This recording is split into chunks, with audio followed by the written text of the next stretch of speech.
No wonder he was unpopular. फर्क नहीं पड़ता था कि दूसरे लोगों से कैसे देखते हैं, लेकिन अगर कार्नेलिया को भी वो चार्मिंग नहीं लगता तो उसे लगा कि उसे कुछ करना चाहिए। कार्नेलिया जब उसके रूम में पहुंची तो उसने तुरंत प्रिटेंड किया कि वो पूरे टाइम सो रहा था। उसे डर था कि कहीं वो सच में ये ना कह दे कि वो चार्मिंग नहीं है। ये पहली बार था जब उसने उसे ब्राइट रूम में सोते हुए देखा था। उसे लगा कि सीजर के लुक्स बिल्कुल उसके टाइप के थे। उसकी आइज़ ठंडी लगती थीं पर बहुत ब्यूटीफुल थी और उसकी नोज़ स्ट्रॉन्ग थी। जब उसने कहा कि वो हैंडसम है तो वो प्रिटेंडिंग छोड़कर तुरंत उसकी तरफ झपटा पूछते हुए कि क्या वो सच में ऐसा सोचती है। उसे शौक हुआ कि उसे इसका अंदाज़ा तक नहीं था।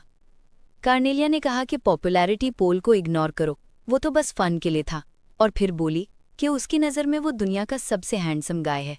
उसने ऑकवर्ड होकर बात को हंसी में टालने की कोशिश की, लेकिन तभी सीजर बोला कि उसकी आइज़ बहुत प्रिटी हैं, अम्ब्रोजिया के कलर जैसी। वो पहले तो चार्म्ड हुई पर पूछा कि अम्ब्रोजिया कोई फ्लावर है या जुअल। जब सुना कि वो तो साउथ की पॉइजनस टोड है, वो चिल्लाई कि उसके बाल तो फ्लफी हैं जैसे किसी स्पाइडर के लेग्स पर उगने वाला फर। सीजर ने इसे कॉम्प्लीमेंट समझ लिया और कार्नेलिया को लगा कि शायद अब उसे स्लैप कर देना चाहिए। जब सीजर उसे वापस उसके प्लेस तक छोड़ने जा रहा था तो एक वाइसकाउंट की बेटी ने उसे टी पर इनवाइट करने की कोशिश की। अब कार्नेलिया को समझ आया कि वो नोआ के मामले पर क्यों एंग्री हुआ था, लेकिन सोचने लगी कि क्या उसे भी गुस्सा करने का हक था। रॉयल्स के लिए कई कॉन्क्यूबाइंस रखना तो कॉमन बात थी, और वैसे भी उसने अभी तक सीजर को क्लियर आंसर नहीं दिया था कि उनके बीच क्या रिश्ता है। पर सीजर ने उस लड़की को कोल्डली कह दिया कि उसे अपने फ्री टाइम में अपनी वाइफ के अलावा किसी और के साथ समय बिताने में इंटरेस्ट नहीं है। लड़की एम्बैरस होकर भाग गई। सीजर को तो पता भी नहीं था कि वो उस पर फ्लर्ट कर रही थी। कार्नेलिया ने उसे स्कोल्ड किया कि वो बिजी होते हुए भी उसके पास आता रहता है, तो वो बस ब्लश करते हुए बोला, it wasn't that hard. Cornelia ने उसे एक इनोसेंट प्रिंस की तरह देखा जो अपनी हैंडसमनेस से अनजान था और दूसरी महिलाओं के अटेंशन से पूरी तरह क्लूलेस। लेकिन यही बात उसे सच्चा बनाती थी। उसे पता था कि उसका दिल सिर्फ उसके लिए है और एक दिन वो भी उसका प्यार लौटा देगी, no matter what it takes. बाद में ग्रेसी ने कार्नेलिया को बहुत सारी गिफ्ट्स दिए, थैंक्स के तौर पर, क्योंकि उसकी वजह से वो अपने कज़न के साथ ड्यूकशिप के लिए कम्पीट कर पाई थी। उसी दिन हंटिंग फेस्टिवल पर कार्नेलिया ने उसे कहा था कि ये पॉसिबल है, और उसी ने ग्रेसी का वर्ल्ड व्यू बदल दिया था। वो चाहती थी कि कार्नेलिया उसकी मदद करती रहे और कार्नेलिया भी खुश थी मदद करके। लेकिन उसी बीच ट्रबल शुरू हो गया मार्किस जेरल्ड पेरियम के हाथों एक नोबल हाउस की रूथलेस किलिंग से। एम्पायर में दो महान हाउसेस थे, वेस्ट का हाउस लैंकास्टर जो स्कॉलर्स और इंटेलेक्चुअल से भरा था और ट्रेड से अमीर बना, और ईस्ट का हाउस पेरियम जो जनरल्स और कमांडर्स से भरा था और मैन्युफैक्चरिंग से शक्तिशाली हुआ। रॉयल फैमिली ने बैलेंस बनाए रखने के लिए दोनों हाउसेज में पॉलिटिकल मैरिजेस की परंपरा रखी थी, लेकिन दोनों हाउसेज हमेशा राइवल्स रहे हैं।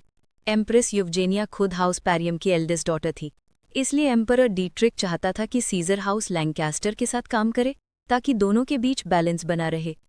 जेरल्ड ने विस्काउंट एल्बर्ट को इसलिए मार दिया क्योंकि उसने उनके घर के सीक्रेट्स जान लिए थे, और वो किसी भी व्यक्ति को जो बिट्रे करने की संभावना रखता है बख्शता नहीं था। कार्नेलिया जब बार बार स्नीकिंग आउट करती थी तो उसे डर था कि एम्प्रेस को शक न हो जाए। वो सोच रही थी कि कोई ऐसा हो जो उसकी तरह डिस्गाइज बनाकर बाहर जा सके। तभी ईथन कांक रहा था क्योंकि उसका टीचर वापस आया था, ब्लेयर, जिसने सीजर और बाकी नाइट्स को बचपन में स्वॉर्ड्समैनशिप सिखाई थी। कार्नेलिया को याद आया कि ब्लेयर मैजिक यूज कर सकता था, वॉइस ट्रांसफॉर्मिंग और डिस्गाइज चार्म्स में एक्सपर्ट था। वो अपनी एज से बहुत यंगर दिखता था।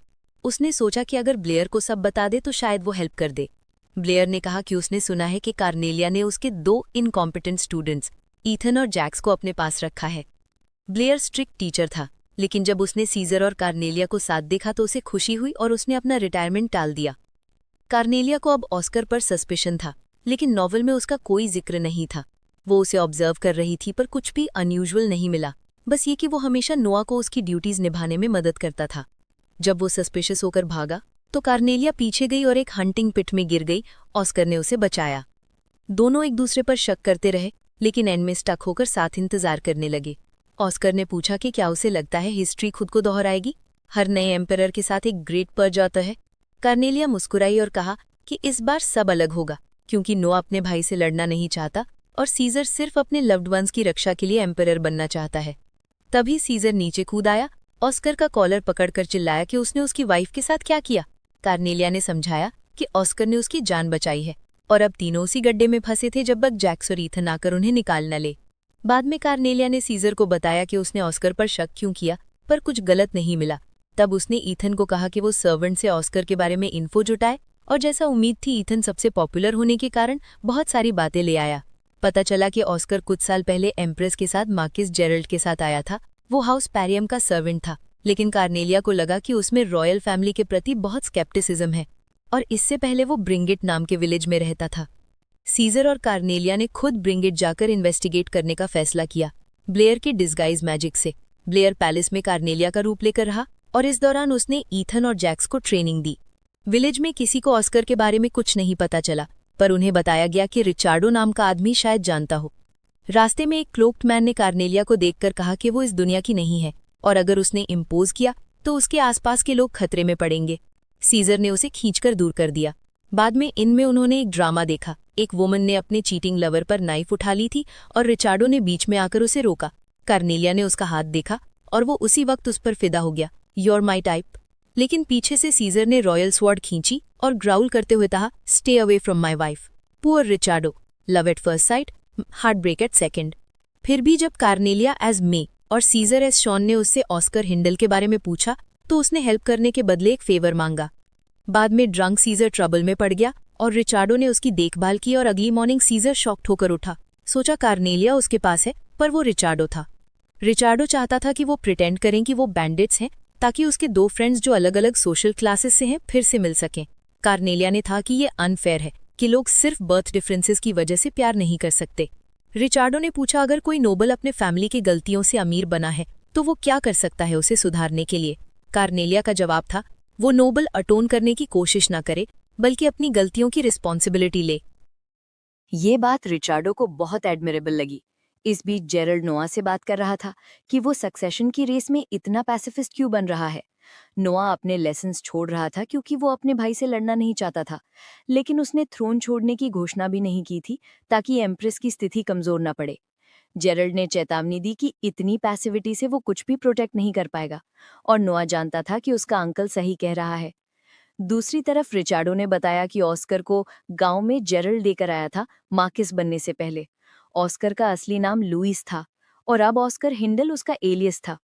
जेरल्ड मार्किस बनने के कुछ साल बाद लुइस को हाउस पैरियम में लाया और उसे ऑस्कर हिंडल कहा जाने लगा।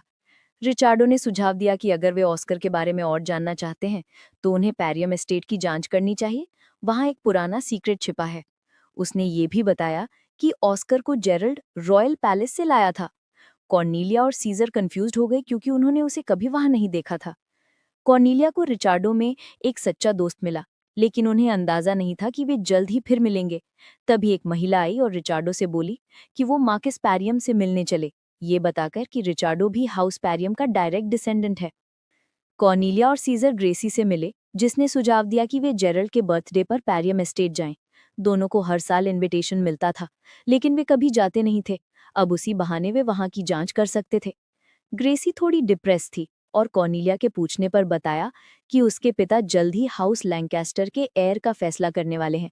उसने और रेमंड को एक एक शॉप चलाने का काम दिया था ताकि वे अपनी क्षमता साबित कर सके। कॉर्नेलिया ने तय किया कि वो ग्रेसी की मदद करेगी। उन्होंने रेया, ईथन और सीजर को भी शामिल किया। हैंडसम मैन होने के कारण वे बहुत सी महिलाओं को आकर्षित कर रहे थे, पर ये थोड़ी ज्यादा सफल हो गई क्योंकि महिलाएं सीजर को छूने लगी। कॉर्नेलिया को जेलसी हुई और उसने उसे बाहर खींच लिया। वो गुस्से में थी, बोली, तुमने उन लड़कियों को रोक क्यों नहीं दिया? सीजर ने कहा कि उन्हें पता नहीं था कि वो प्रिंस है, और वैसे भी कॉर्नेलिया ने बस उसे स्माइल करने को कहा था। कॉर्नेलिया ने कहा, क्योंकि हम मैरिड हैं इसलिए तुम्हें सिर्फ मैं ही छू सकती हूँ। ये सुनकर सीजर लाल हो गया और उसे अचानक गले लगा लिया। ये जानकर कि कॉर्नेलिया जेलस थी, वो खुश हुआ। उसे लगता था कि सिर्फ वो ही इनसिक्योर रहता है जब कोई उसके लेडी के आसपास होता है। फिर ग्रेसी और रेमंड ने अपने फादर को रिपोर्ट दी। ग्रेसी की ग्रोसरी शॉप ने 5x प्रॉफिट कमाया, जबकि ग्रेसी की क्लोथिंग शॉप ने 3x प्रॉफिट। लेकिन गांव में बाढ़ आने से उसने अपने कपड़े मुफ्त में दे दिए थे, और इस वजह से एवरेज सेल्स गिर गई। फिर भी ड्यूक लैंकास्टर उसकी दया और नेतृत्व से प्रभावित हुए, और उसे हाउस लैंकास्टर की पहली फीमेल हेयर घोषित किया गया। कॉर्नेलिया को नाइटमेयर्स आने लगे, उस आदमी के जो जानता था कि वो इस दुनिया की नहीं है, और उसे वार्न करता था कि वो इसमें दखल न दे। जेरल्ड के बर्थडे पर जाने से पहले ग्रेसी ने उससे मिलकर वफादारी की कसम खाई। पैरियम एस्टेट में रॉयल कपल व्हाइट कपड़ों में पहुंचे, साथ में ग्रेसी और रेया और डिस्गाइज्ड ईथन और मिलर भी। जेरल्ड अपने पास्ट को याद करता है, जब उसकी बहन यूवजेनिया को डियर्ट्रिक से शादी के लिए रॉयल फैमिली में अपनाया गया था, लेकिन बाद में डियर्ट्रिक की मेड लिलिया ने उसका बच्चा जन्मा और नई क्वीन बन गई। इससे जेरल्ड बहुत क्रोधित हुआ और उसने असैसिनेशन का अटेम्प्ट भी किया, लेकिन ऑस्कर ने रोका। प्रेजेंट में ऑस्कर जेरल्ड को शांत करने की कोशिश करता है, जो अपने सर्वेंट्स पर चिल्ला रहा था।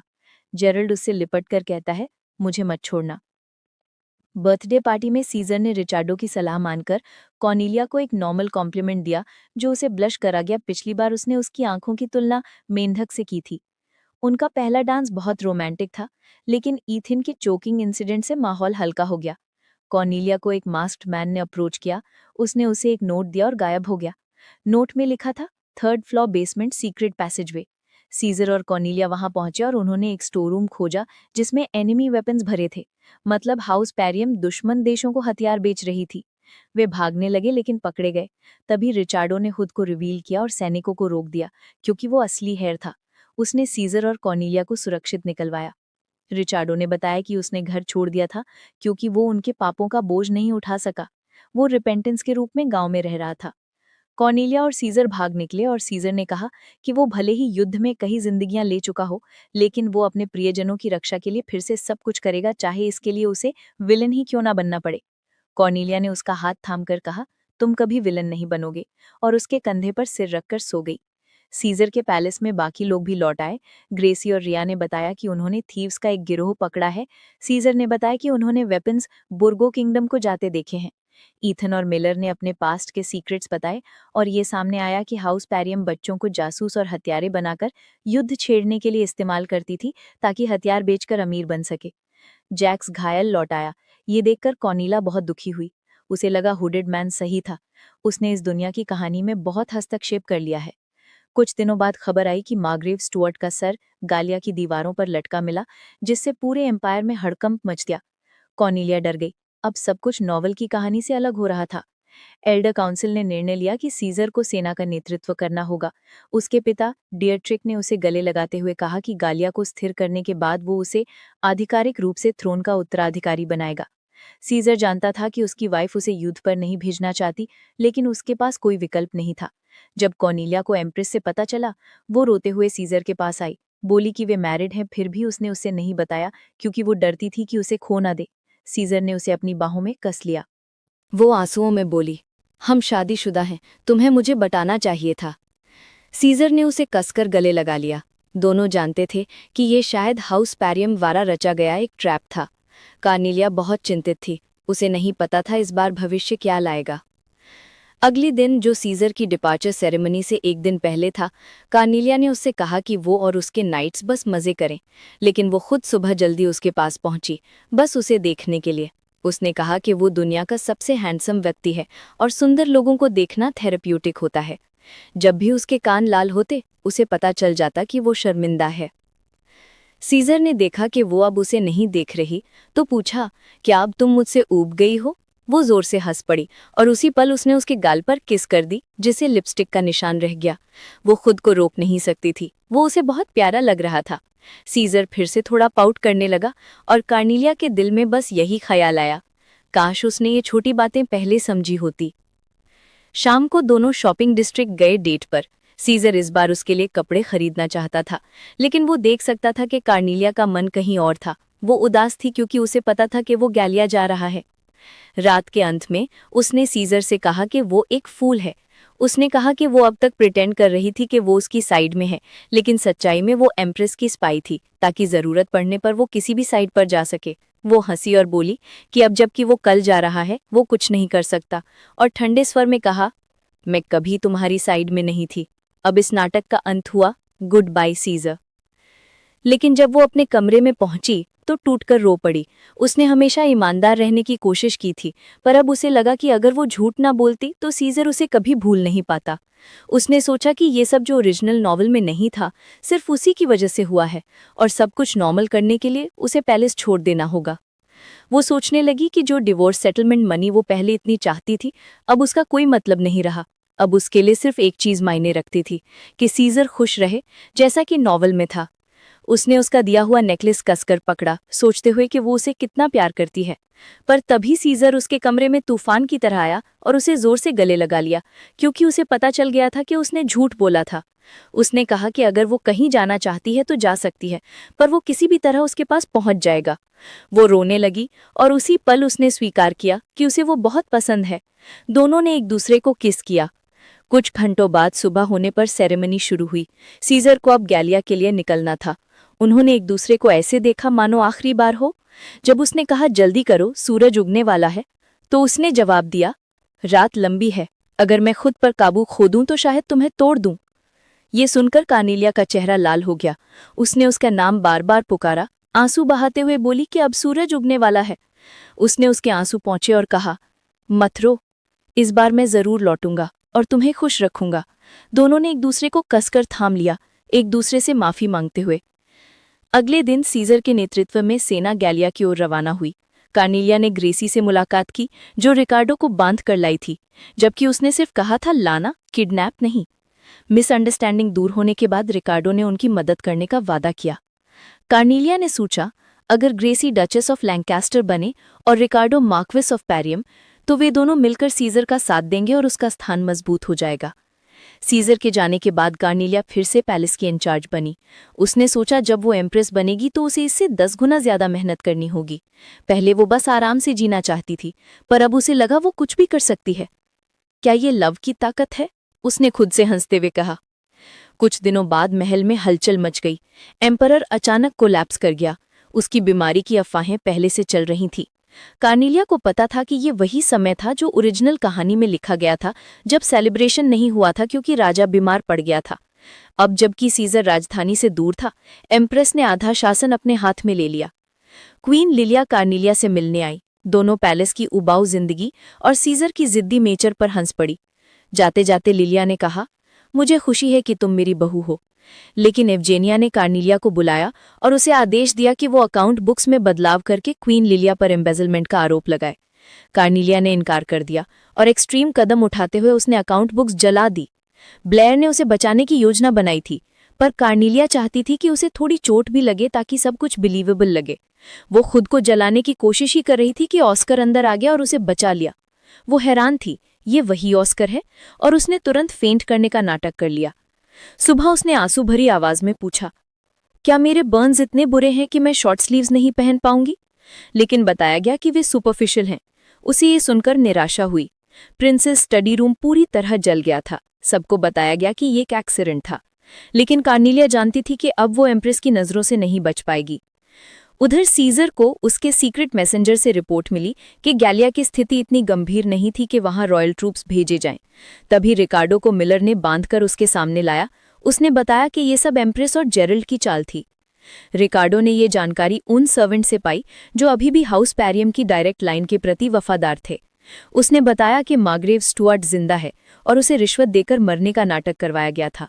सीजर को यह भी पता चला कि उसके पिता बीमार होकर गिर गए हैं और एम्प्रेस अब पूरी तरह कंट्रोल में है। उसने तुरंत आदेश दिया कि सेना राजधानी लौटे, क्योंकि उसकी वाइफ खतरे में है। उधर एम्प्रेस ने स्टुअर्ट को बुलाया था, जिसने झूठ बोला था कि सीजर ने खुद उससे कहा था मरा होने का नाटक करो ताकि वो विद्रोह की योजना बना सके। इस बात से संसद में हलचल मच गई। एवजेनिया ने फैसला किया कि अगर कार्नेलिया गवाही दे दे कि सीजर ने फंड्स एम्बेजल किए हैं तो सब खत्म हो जाएगा। लेकिन कार्नेलिया ने साफ मना कर दिया, मैं उसे धोखा नहीं दूंगी, वो मेरे लिए बहुत मायने रखता है। एवजेनिया हैरान रह गई। उसे एहसास हुआ कि कार्नेलिया सच में सीजर से प्यार करने लगी है। उसने उसे जेल में डाल दिया, कहते हुए कि जब तक वो गवाही देने को तैयार नहीं होगी उसे रिहा नहीं किया जाएगा। नोआ ने अपनी मां से लड़ने की कोशिश की, लेकिन वो बोली, इतिहास हमेशा विजेताओं द्वारा लिखा जाता है। नोआ बस दीवार पर मुक्का मार के रह गया, वो कुछ नहीं कर सकता था। और तभी ईथन आया। उसने कार्नेलिया की रक्षा करने वाले सैनिकों को मार डाला और कहा कि अब उसे बचाना उसकी ड्यूटी है, चाहे कुछ भी हो जाए। अपने बचपन में ईथन वाइस्काउंट निकोला द्वारा पाला गया था, कई बच्चों के साथ जिन्हें बुरे कामों के लिए ट्रेन किया गया था, बिना ये जाने कि वो गलत है। जब निकोला की साजिशें सामने आई, उसने सारे बच्चों को अपनी एस्टेट में बंद कर दिया और सबूत मिटाने के लिए आग लगा दी। सीजर ने तब ईथन को बचाया था, लेकिन ईथन को जीने का कोई रीजन नहीं बचा था, क्योंकि निकोला उसके लिए एक फादर फिगर था। तभी सीजर ने उससे कहा था, मेरे लिए जियो। बस वही बात ईथन को उसके लिए जीने और उसकी रक्षा करने का वाव लेने के लिए काफी थी। वो कार्नेलिया को बचाने के लिए अपनी जान तक देने को तैयार था, क्योंकि उसने सीजर से यही वादा किया था। उसने उसे कहा कि वो भाग जाए और पीछे मुड़कर न देखे। कार्नेलिया ने ईथन से कहा कि वो जरूर बचे। ईथन ने सैनिकों से लड़ते हुए महसूस किया उसके पास जीने के बहुत कारण हैं। कार्नेलिया के भागने के दौरान एक एरो उससे जा टकराया। सैनिकों ने उसे घेर लिया, कहते हुए कि उसने एम्प्रेस को डिसीव किया है और उसे अपने क्राइम की सजा मौत से चुकानी होगी। कार्नेलिया आंसुओं में डूबी थी, सोचते हुए कि काश वो सीजर को आखिरी बार देख पाती। तभी 2 सैनिकों को मारते हुए सीजर वहां पहुंचा। उसने उसे बाहों में उठा लिया और कहा, माफ करना, मैं देर कर गया। कार्नेलिया यकीन नहीं कर पा रही थी कि वो सच में सीजर है। जैक्स ने कैसल के गेट्स खोल दिए ताकि सीजर अपने सैनिकों को बाहर निकाल सके। कार्नेलिया ने राहत महसूस की और बेहोश होकर सीजर की बाहों में गिर गई। सीजर को पछतावा था कि उसने उसे खतरे में छोड़ा और उसने कसम खाई कि अब वो कभी उसे अकेला नहीं छोड़ेगा। इस बीच ग्रेसी ने मार्ग्रेव स्टुअर्ट को बांध रखा था और झूठ बोलने के लिए उसे टॉर्चर की धमकी दे रही थी। ईथन होश में आते ही गलती से जैक्स को मुंह पे मुक्का मार बैठा। उसे दर्द हुआ, लेकिन हैरानी थी कि वो अभी भी जिंदा है। कार्नेलिया अगली सुबह उठी और खुद को सीजर के पास एक विला में पाया जो हाउस ऑफ लैंकास्टर का था। सीजर ने समझाया कि ग्रेसी सबूत इकट्ठा कर रही है ताकि उसकी फॉल्स इंक्रिमिनेशन खत्म हो सके। उसने अपनी सेना को रिट्रीट का आदेश दिया, क्योंकि अगर उसने जबरदस्ती पैलेस में घुसने की कोशिश की तो पब्लिक ओपिनियन उसके खिलाफ हो सकता है। कार्नेलिया उस पर कूद गई, देख रही थी कि सीजर रो रहा था, लेकिन खुद को काम दिखाने की कोशिश कर रहा था ताकि वो परेशान न हो। उसने उसे किस किया ये दिखाने के लिए कि उसने उसे कितना मिस किया। सीजर ने कहा कि उसने भी उसे बहुत मिस किया और दोनों फिर से किस करने लगे। चीजें हम रोमांटिक होती जा रही थीं, पर तभी ग्रेसी और रिचार्डो अंदर आ गए। उन्होंने उन्हें देखते ही तुरंत बाहर निकल जाना बेहतर समझा। बाद में ग्रेसी ने बताया कि उसने मार्ग्रेव स्टुअर्ट को सच बताने के लिए मना लिया है। हालांकि अब सब कुछ सीजर के पक्ष में जा रहा था, लेकिन कार्नेलिया खुश नहीं थी, क्योंकि स्लैंडरिंग और रॉयल का मतलब था एक्सिक्यूशन। यूवजेनिया को यही सजा मिलनी थी, लेकिन अगर एम्प्रेस मरती तो नोहा बिखर जाता। इसलिए उसने रिचार्डो से एक फेवर मांगा। रिचार्डो नोहा से मिलने गया और बताया कि वो कार्नेलिया व सीजर की तरफ से आया है।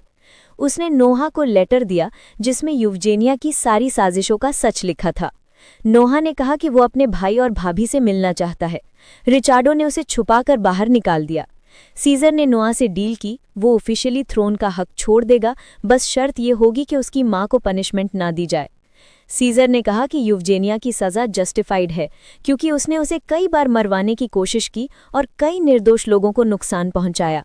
लेकिन फिर उसे लगा कि सबसे बड़ी सजा वही है कि उसे अपने बेटे के भविष्य के रास्ते में खड़ा होने का गिल्ट हमेशा रहेगा। उसने नोआ की डील स्वीकार कर ली। यूवजेनिया शॉक्ड रह गई जब उसने सीजर और नोआ को साथ देखा। नोआ ने ऑफिशियली थ्रोन से त्यागपत्र दिया और मार्ग्रेव स्टुअर्ट ने सच उजागर कर दिया। अब पार्लियामेंट सीजर के पक्ष में झुक चुका था। यूवजेनिया बस चुपचाप वहां से चली गई। सीजर बाद में कार्नेलिया के पास पहुंचा, जो आराम कर रही थी, और उसके गाल पर किस किया। लेकिन कार्नेलिया ने आंखें खोलकर कहा, इडियट, लिप्स मिस कर गए। वो बस प्रिटेंड कर रही थी कि वो सो रही है, क्योंकि वो नर्वस थी कि सब ठीक सच में हुआ या नहीं। सब कुछ ठीक हो गया था, लेकिन कार्नेलिया को अब भी बेचैनी थी, क्योंकि ऑस्कर अब तक लापता था। जिस दिन फायर लगी थी उसके बाद से कोई खबर नहीं थी।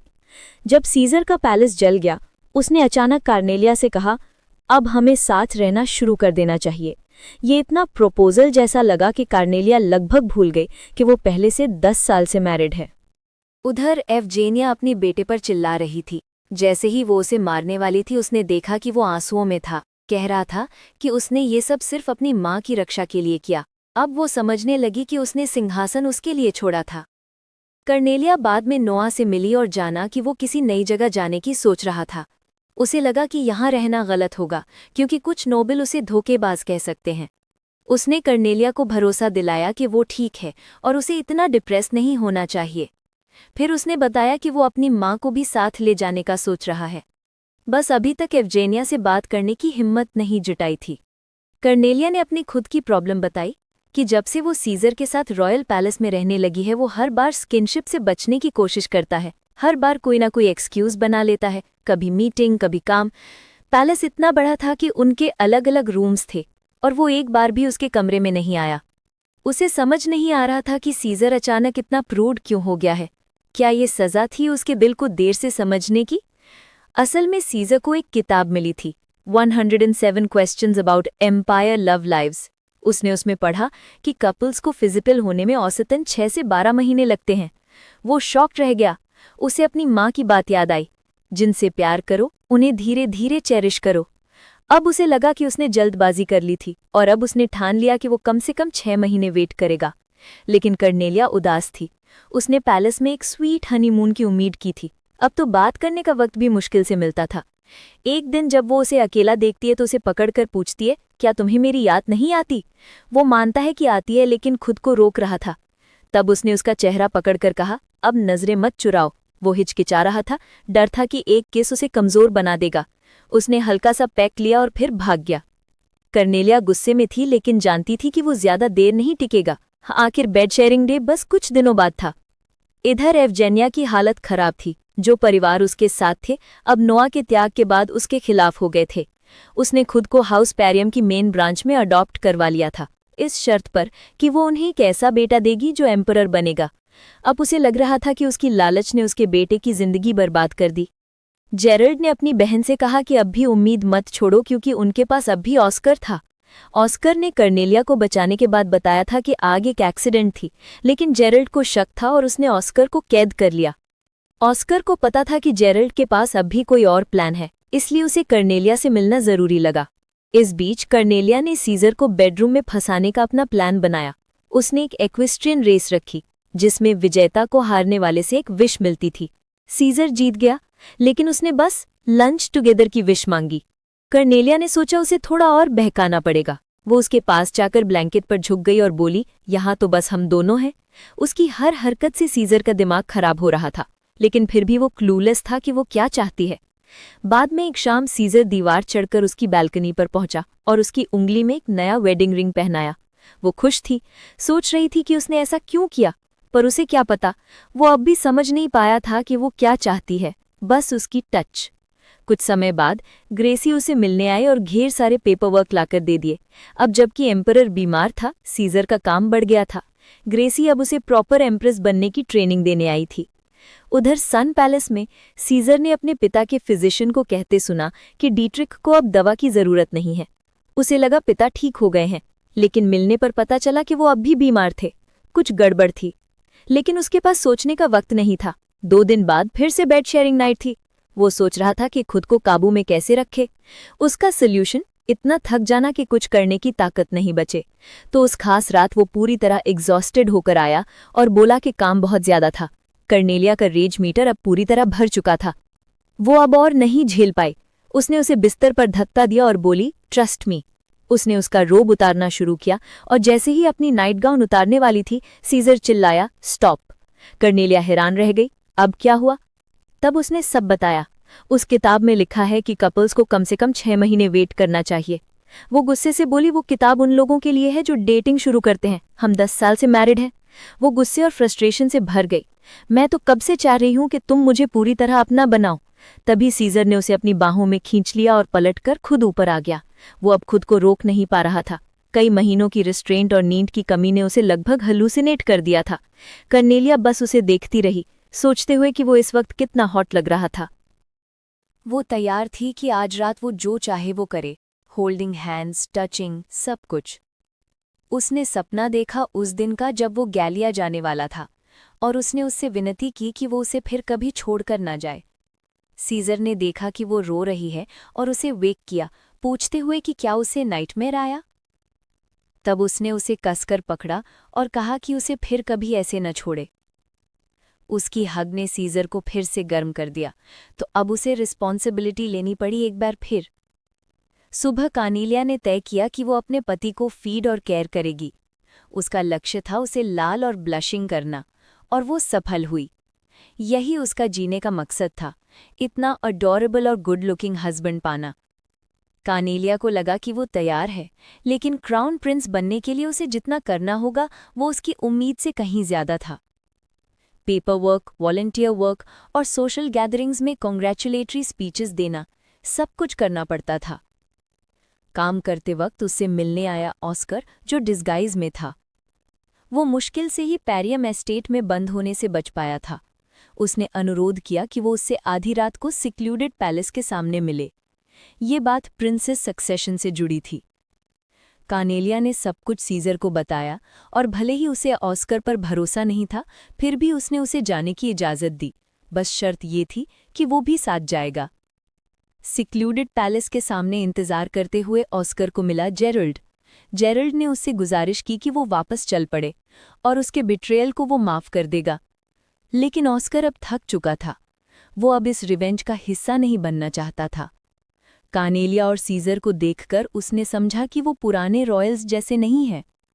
अब वो हेट्रेड छोड़कर फ्यूचर की ओर देखना चाहता था। दोनों में झगड़ा हुआ कि सही क्या है और गलत क्या, और इस बीच जेरल्ड ने गलती से ऑस्कर को क्लिफ से धक्का दे दिया। ऑस्कर नीचे गिरा और सिर फट गया। बाद में जब वो जागा तो उसकी यादें बिखरी थीं। पिछले 10 साल की यादें मिट चुकी थीं, और अब जेरल्ड इस बात का फ़ायदा उठा सकता था। 1 महीने बाद सीजर्स कॉरोनेशन डे आया। वो घबराया हुआ था, लेकिन कार्नेलिया ने उसे भरोसा दिलाया कि सब ठीक होगा। उन्होंने 1 महीने पहले ऑस्कर का इंतज़ार किया था, लेकिन वो कभी नहीं आया और उसकी कोई खबर भी नहीं मिली।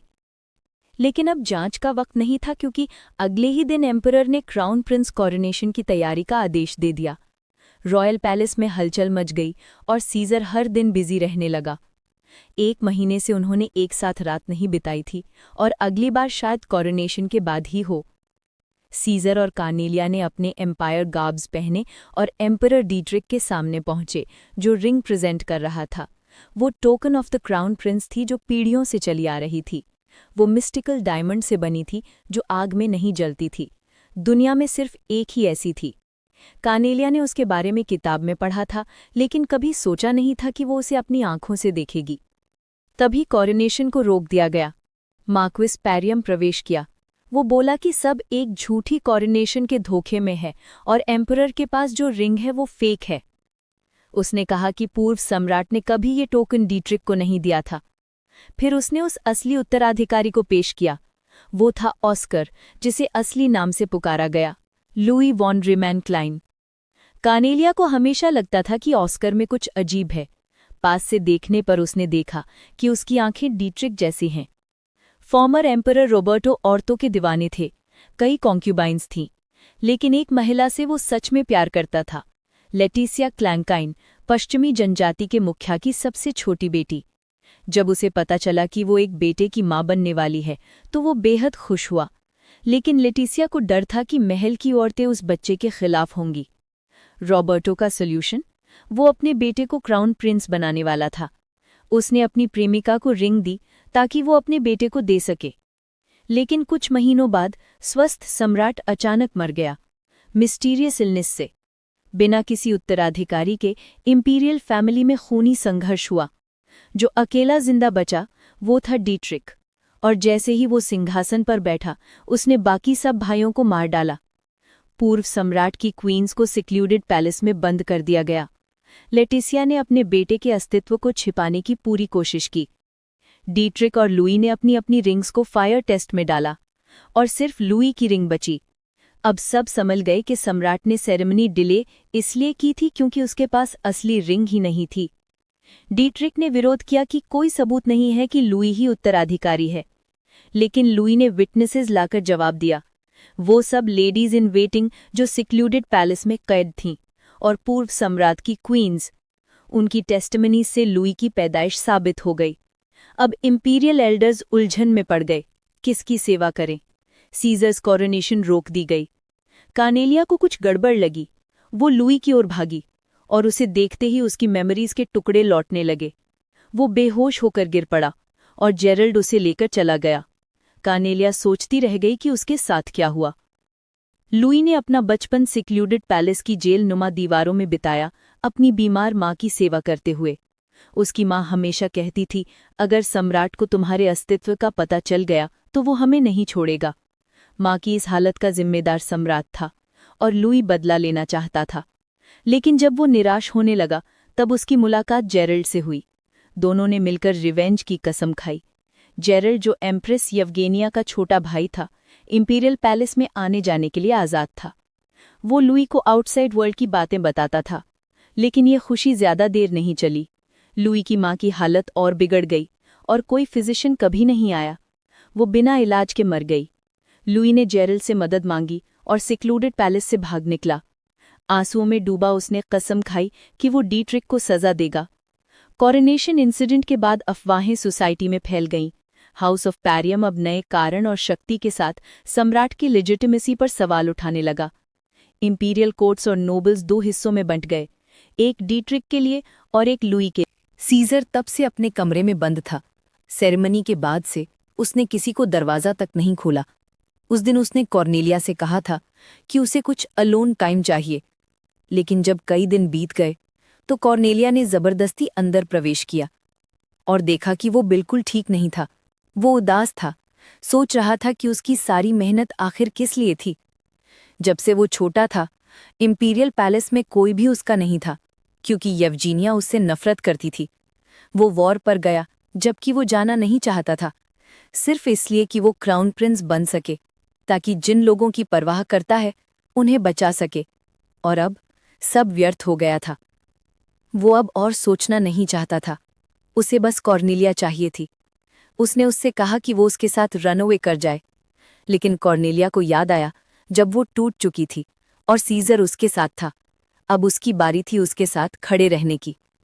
उसने उसे याद दिलाया कि अगर लुइस एम्परर बन गया तो हाउस पैरियाम इतना शक्तिशाली हो जाएगा कि कोई उनके सामने टिक नहीं पाएगा, और अगर वो सबकी रक्षा करना चाहता है, जिसमें वो खुद भी शामिल है, तो उन्हें कुछ करना ही होगा। सीजर ने अपने पिता से मुलाकात की। वक्त बर्बाद करने का कोई मौका नहीं था। डीट्रिक ने कहा कि शायद ये उसी की सजा है, क्योंकि उसने सिंहासन पाने के लिए अपने भाइयों को मार डाला था। अब उसके पास एक ही रास्ता था, सीजर पर दांव लगाना। उसने कहा कि वो उठे और इस धरती का अगला एम्परर बने। डीट्रिक ने पार्लियामेंट से मुलाकात की और कहा कि वो थ्रोन की अथॉरिटी और लेजिटिमेसी को धूमिल करने की जिम्मेदारी खुद लेता है। उसने घोषणा की कि वो एब्डिकेट करने का विचार कर रहा है और थ्रोन सीजर या लुइस में से किसी एक को मिलेगा जो ज्यादा क्वालिफाइड होगा। वो खुद इस निर्णय में शामिल नहीं होगा, फैसला एल्डर काउंसिल करेगा। डीट्रिक ने सुझाव दिया कि जेरल्ड लुइस को सन पैलेस लाई, ताकि दोनों उम्मीदवार एक ही छत के नीचे हों। जेरल्ड ने इस पर सहमति दी। शर्त ये थी कि उसका घर अपने सैनिक भी साथ ला सके।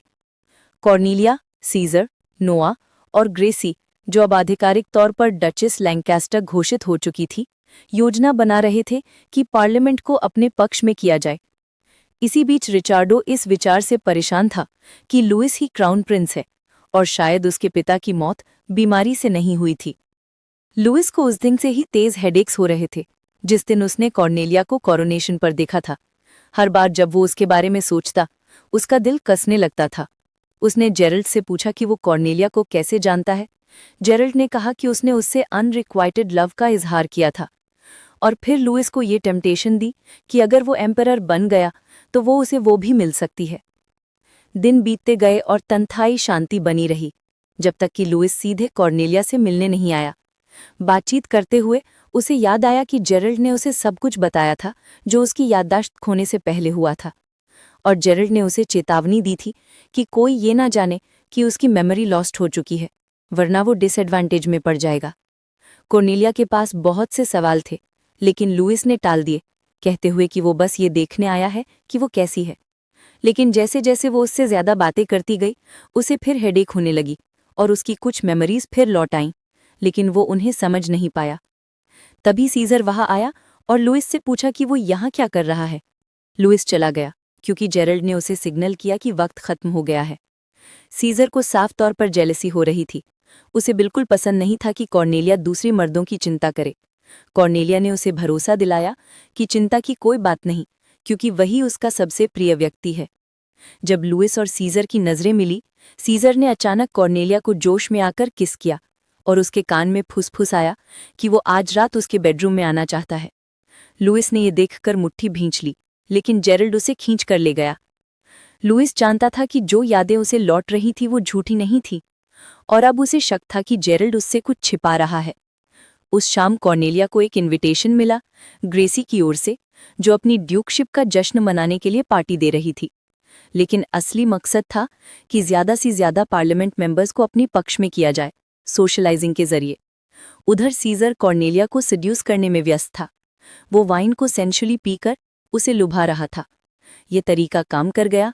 उसने उसे कुर्सी पर धक्का दिया और जब उसने उसके होठों पर वाइन का स्वाद महसूस किया तो उसने पोजीशन बदल दी। अब कॉर्नेलिया उसके ऊपर थी। वो सचमुच उसे पागल कर रहा था। पिछले कुछ दिनों से वो हर रात उसके आगे हार रही थी। ग्रेसी ने इतनी जल्दी में भी एक शानदार पार्टी आयोजित की थी। राया को इनवाइट मिला देखकर ग्रेसी थोड़ी हैरान थी और थोड़ा उदास भी, क्योंकि उनके बीच कुछ खास था। साथ ही वो चाहती थी कि राया उसका डांस पार्टनर बने। कॉर्नेलिया ने दूर से देखा कि कहीं ग्रेसी को राया पसंद तो नहीं। एक लड़की राया के पास आई और डांस के लिए पूछा, और सबको हैरानी हुई जब राया ने ग्रेसी से अनुमति ली।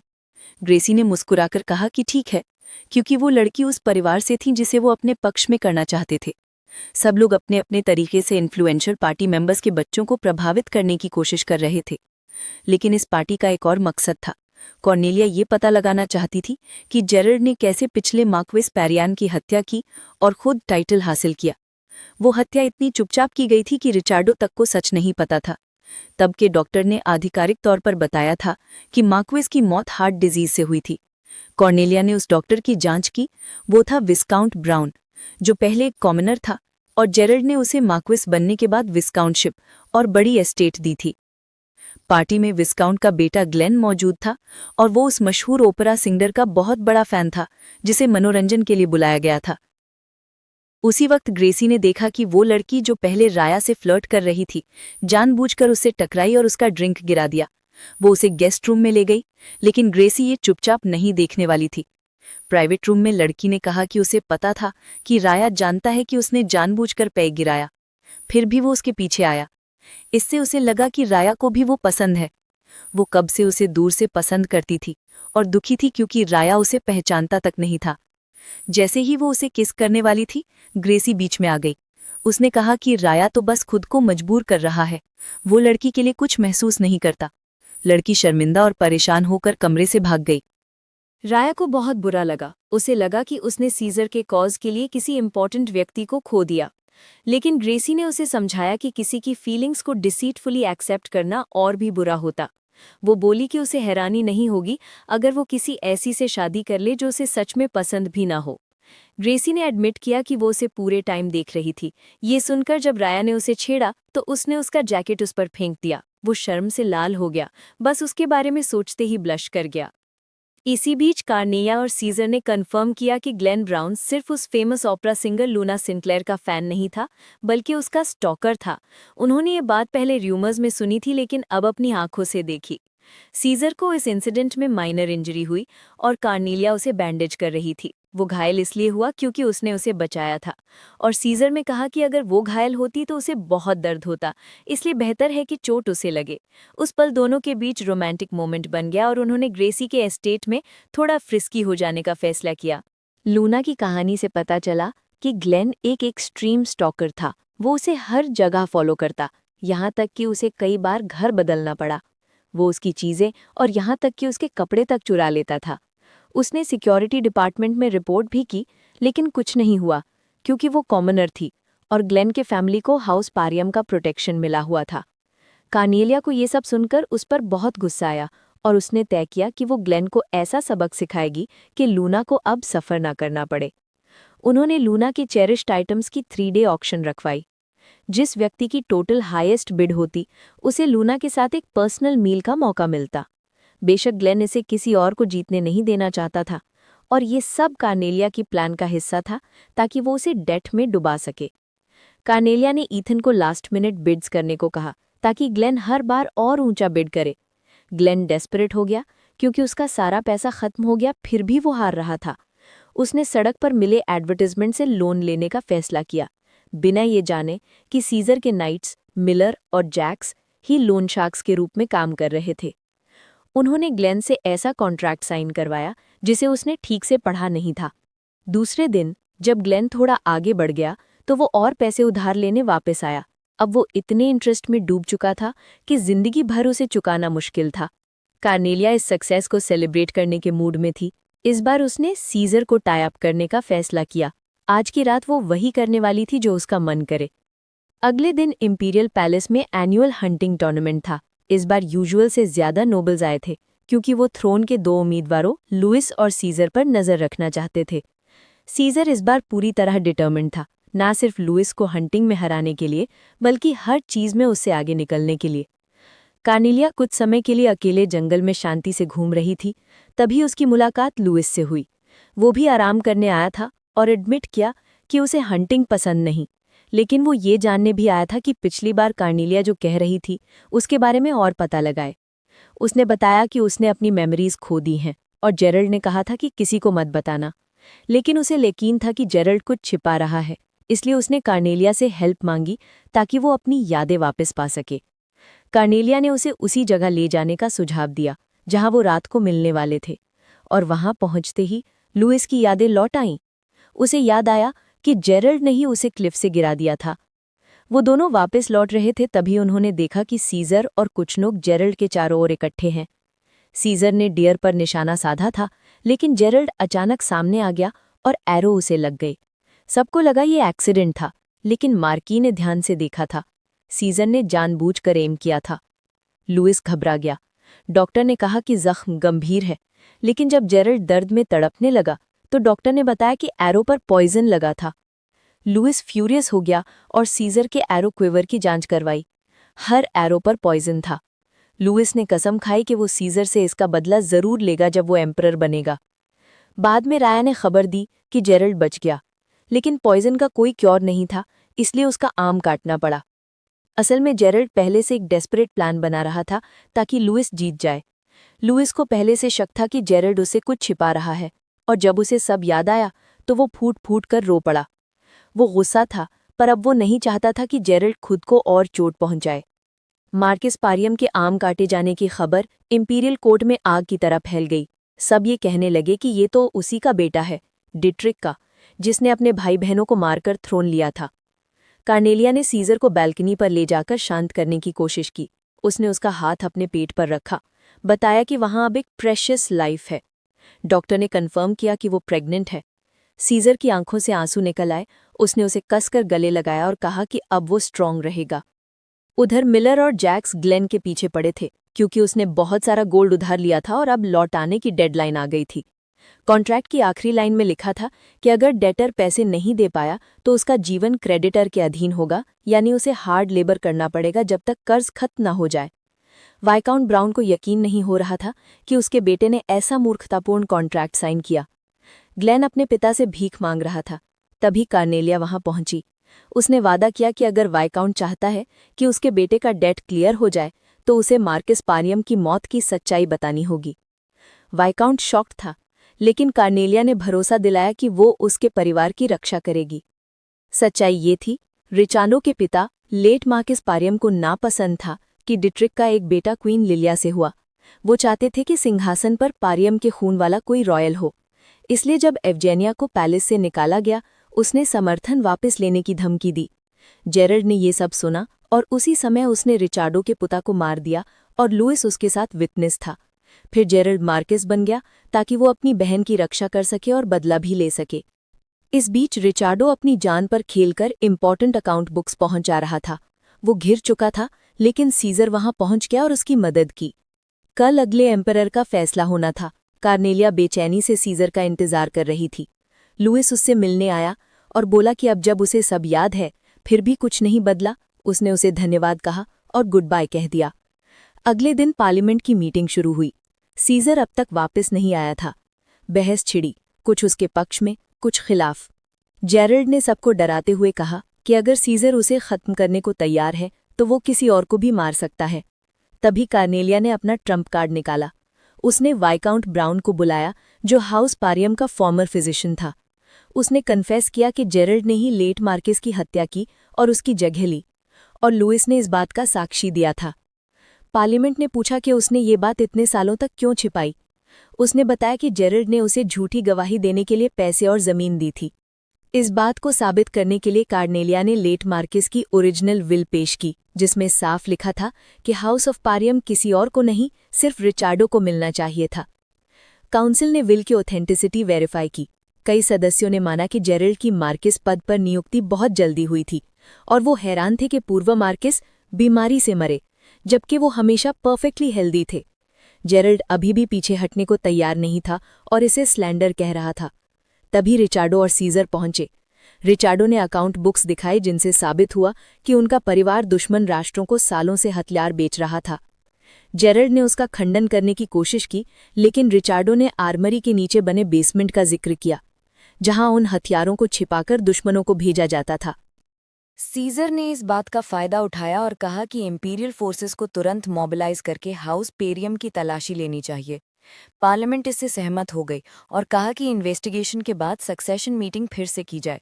लेकिन जेरल्ड ने धमकी दी कि अगर उन्होंने ऐसा किया तो उसका हाउस अपने सारे फोर्सेस मोबिलाइज कर लेगा और रेजिस्ट करेगा। इससे तो अपने ही देश में वॉर हो जाती। लुइस अब और नहीं सह सका। उसने मान लिया कि वो जेरल्ड की ट्रीजन में शामिल था और उसने अपना राइट टू द थ्रोन छोड़ दिया। फिर भी जेरल्ड के पास एक बैकअप प्लान था। जब उसे कोई सपोर्ट नहीं मिला तो उसने स्नैप किया और अपने तैयार किए असैसिन को सीजर को मारने का आदेश दिया। कार्नेलिया अपने हस्बैंड की रक्षा करने के लिए आगे आई, लेकिन लुइस ने दोनों की रक्षा की।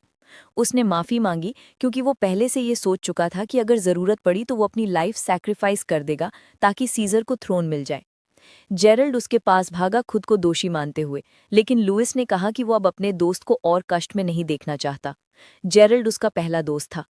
लुइस ने अपनी आंखें बंद करते हुए उसे धन्यवाद कहा। कार्नेलिया ने चिल्लाकर कहा कि वो चीज़ें ऐसे खत्म नहीं होने देगी।